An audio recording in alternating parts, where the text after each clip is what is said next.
गुप्त खजाना संदीपन बौद्ध। एक गुप्त नक्शे से गुप्त खजाने के मिलने की रोमांचकारी कहानी लिखो।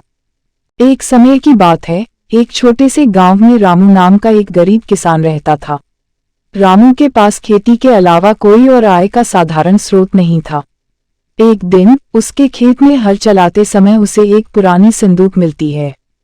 संदूक को खोलकर देखते ही उसे एक गुप्त नक्शा मिल जाता है। रामू को नक्शे की समझ नहीं आती, लेकिन उसे लगता है कि नक्शे के साथ एक बड़ा रहस्य जुड़ा हुआ होगा। वह नक्शे को अपने बुजुर्ग मित्र गणेश के पास ले जाता है, जो कि गांव के सबसे बुद्धिमान व्यक्ति माने जाते थे। गणेश को नक्शे को देखते ही समझ में आ जाता है कि इसे एक गुप्त खजाने की चाबी होना चाहिए। वह रामू को बताता है कि नक्शे में एक गुफा की ओर इशारा किया गया है, जिसमें संभवतः खजाना छुपा होगा। दोनों दोस्तों का जिज्ञासा बढ़ती है और वे नक्शे के अनुसार खजाने की तलाश में निकल पड़ते हैं। नक्शे की सहायता से उन्हें कठिनाइयों से गुजरकर एक दूरस्थ पर्वतीय इलाके में पहुंचना होता है। वहां एक प्राचीन गुफा के मुख पर पहुंचते हैं। गुफा के अंदर अंधेरा और सन्नाटा होता है, लेकिन उनकी दृढ़ता और साहस उन्हें आगे बढ़ने के लिए प्रेरित करता है। गुफा के अंदर वे कई चुनौतियों से गुजरते हैं, जैसे कि बिछुए, भूकंप और धारा प्रवाह। आखिरकार उन्हें एक बड़ा कमरा मिलता है, जिसके मध्य में सोने के सिक्कों, हीरों, रत्नों और कीमती धातुओं से भरी हुई संदूक रखी होती है। रामू और गणेश का चेहरा खुशी से चमकने लगता है।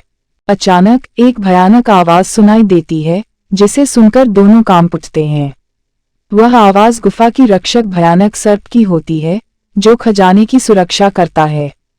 रामू और गणेश ने तेजी से सोचा और एक प्लान बनाया। वे सर्प को दिखावटी आभूषणों से बहला देते हैं और फिर उसे एक बड़े से पत्थर के नीचे दबा देते हैं। खजाने को अपने साथ लेकर रामू और गणेश गांव की ओर वापस चल पड़ते हैं। गांव में पहुंचकर दोनों खजाने की खबर गांव वालों के साथ साझा करते हैं।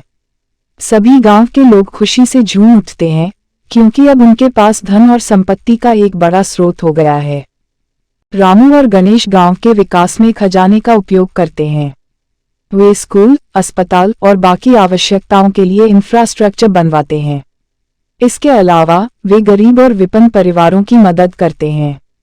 इस प्रकार वे न केवल खुद का, बल्कि गांव के हर व्यक्ति का जीवन बेहतर बना देते हैं।